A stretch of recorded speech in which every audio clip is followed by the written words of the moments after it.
Morning, everybody. Happy Tuesday. Hope your week is going good so far. I know we have a beautiful winter wonderland forming out here in Springfield. I'm sure up north it's actually getting a little worse. What we're going to talk about today.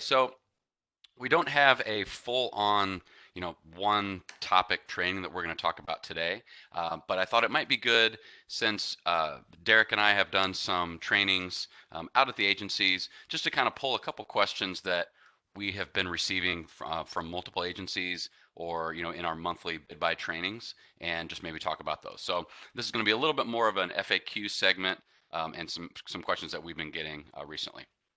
Then we'll have our fun fact of the day and answer any questions that you guys may have. Okay, so one of the first questions, or one question that we get a lot of times is, why can't I click the cancel button? So depending on, this really kind of comes down to, are we canceling a procurement, or are we do we just want to cancel this requisition or something like that? So sometimes, there's a question that needs to be asked. Is this a procurement that's on the street and we are canceling it because there's a different process for that?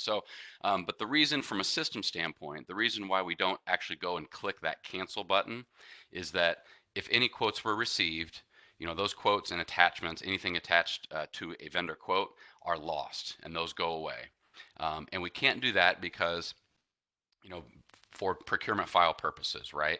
So we can't go in and actually click that cancel button. Now I do understand that, from an agency perspective, you may start, a requisition or something, and for whatever reason, you no longer want that anymore. Okay, so there could be, plenty of reasons for that.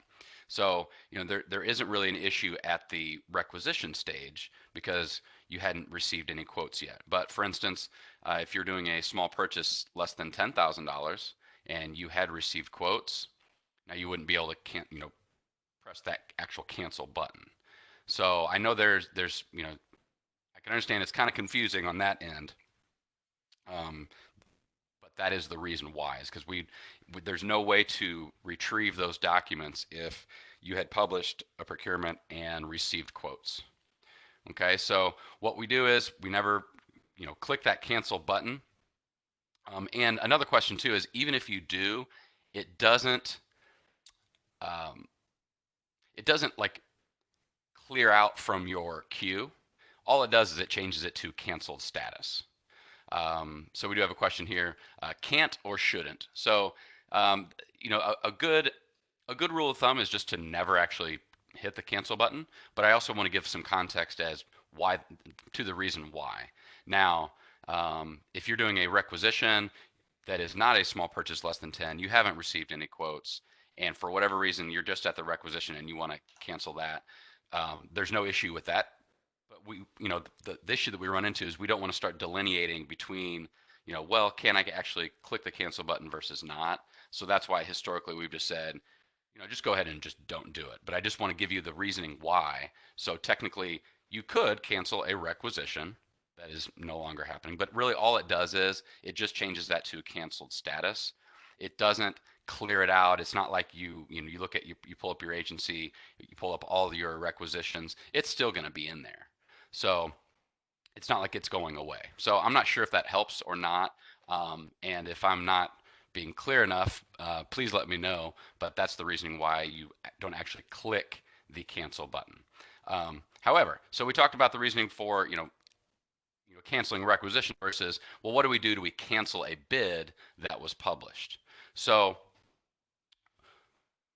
we have a what I just here's a screenshot really quickly of from the IFB job aid.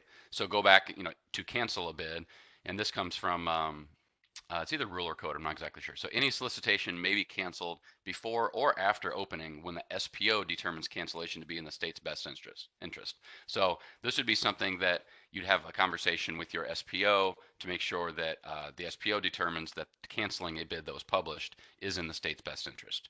And what you do is, once again, we're not going to be clicking the cancel button. What we do is you go and you're going to create a bid amendment to cancel and notify all the vendors.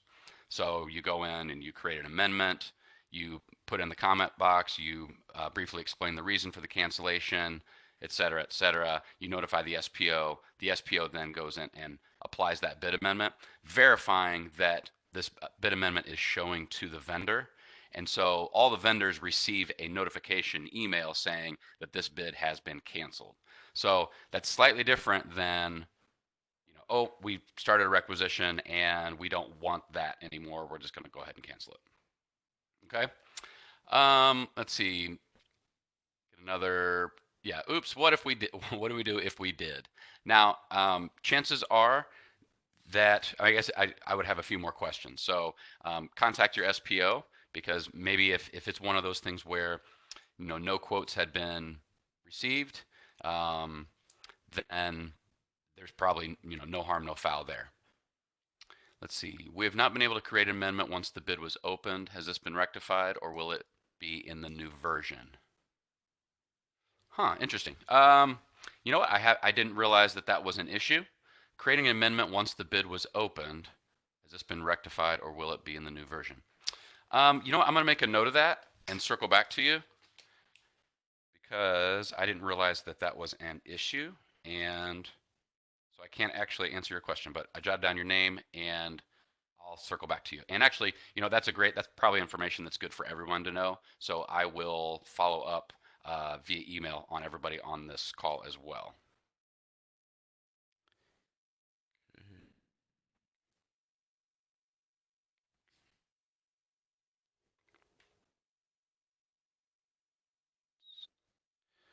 Once bid is open. Okay.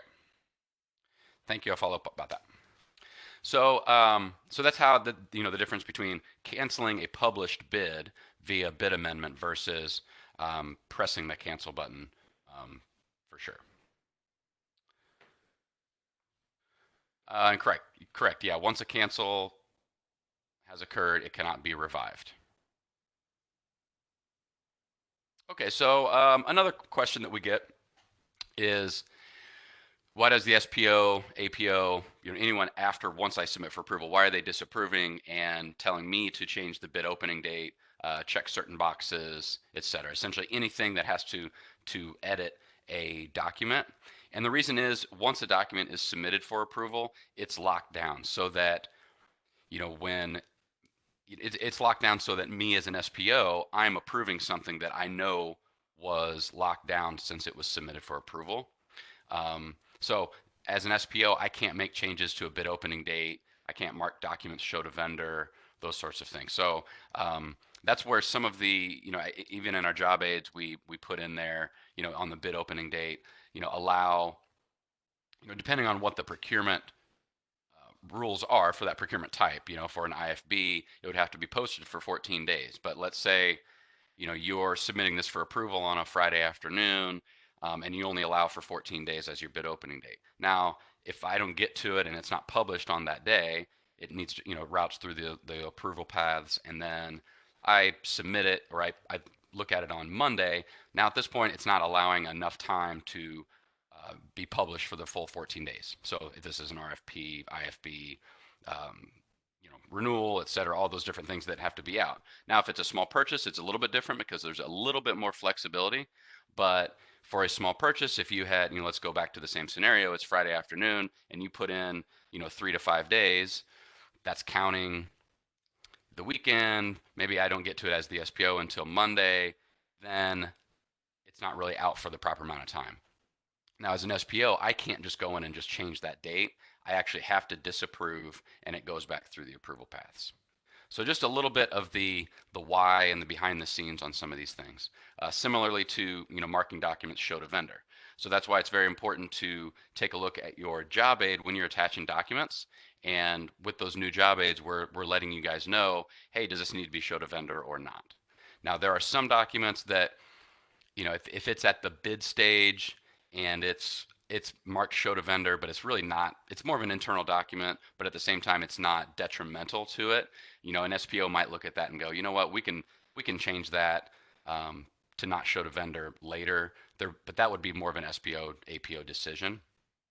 But in general, as long as you're just following the job aid and it shows you, does this need to be show to vendor or marked confidential, you can't go wrong.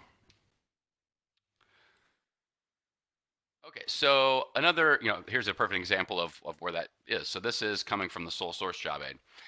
So this is another reminder just to make sure that you are marking documents show to vendor.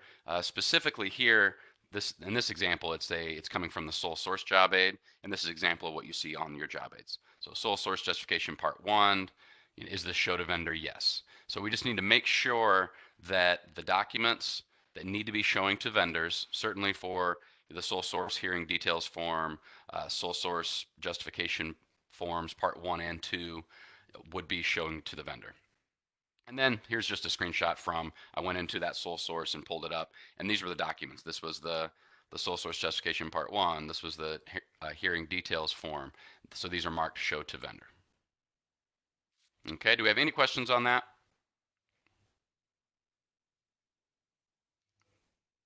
I hate to constantly harp about doing the job aids, but it really is important, and it's something that it's going to make procurements move a lot quicker if it doesn't have to be disapproved by the APO or SPO. Let's see. Is there a possibility that the default for show to vendor be no instead of yes? Yes, that is something that we have brought up, and that is on a list with the bid by vendor Periscope, and that was something that we would like to do. We also talked about making them default to confidential at the PO as well, and that's something that I haven't received confirmation on one way or the other, but that's a great question. That's something that we'd love to do. It's just less clicking from the agency standpoint as well as the SPO if it defaults to show to vendor no. And it's interesting because different procurement types have different, so one procurement type may have most documents are not being showed to the vendor, but then you get to something like this. This is a good example of, well, this is a sole source, and there are actually more documents showing to vendor than not. Similarly to like a renewal, you have to have a renewal notice. So when we think there isn't a cure-all for all of these, but I do think that that would be that's something that we are looking into. Let's see. Okay, thanks. Maybe even specify the show vendor confidential at time of upload. I'm not sure exactly what that means. In terms of, we're maybe even specify the show vendor confidential at time of upload. So that's what the job aids do. But if you mean from the vendor from the bid by standpoint of differentiating between showing the vendor and confidential at time of upload, we'll reach out to them and ask. I know that's something that has been brought up in the past, and I don't know if there's been any movement on that. Okay, so that's our reminder for the attachments. The bid buy upgrade delay. So this is the same issue. We talked about a little about this last week. We were unable to upgrade to bid buy version 15 due to some interface issues. They are working on with Periscope and SAP, and we're going to update everyone as soon as possible. So not to get too far in the weeds here, but what was happening was the SAP interface was grabbing a different number than what bid buy was, that SAP vendor number. So SAP was going in, or the interface was going in and grabbing the B2G Now number, which is a number that is brought over if the vendor is in IPG. It's called a B2G Now number. And so the interface is just grabbing the wrong number. So they're working on getting that rewritten, and I will give you guys an update as soon as I know anything. Okay, our fun fact for February 25th. It's National Chocolate Covered Peanuts Day, which is, I love those. Anytime I go to the movies, it's chocolate covered peanuts all day long. 1793, George Washington convenes the very first U.S. cabinet meeting actually at his home.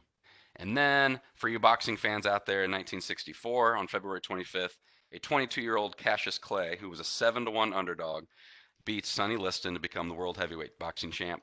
Literally the next day, he changes his name to Muhammad Ali. All right. Any questions? Thanks for your questions about some of those today too. Those were very well good questions, and something that I'll follow up on concerning the confidential show to vendor box, as well as being able to create an amendment once the bid was opened, and if that's going to be fixed in the new version or if there's some other workaround that we can work with.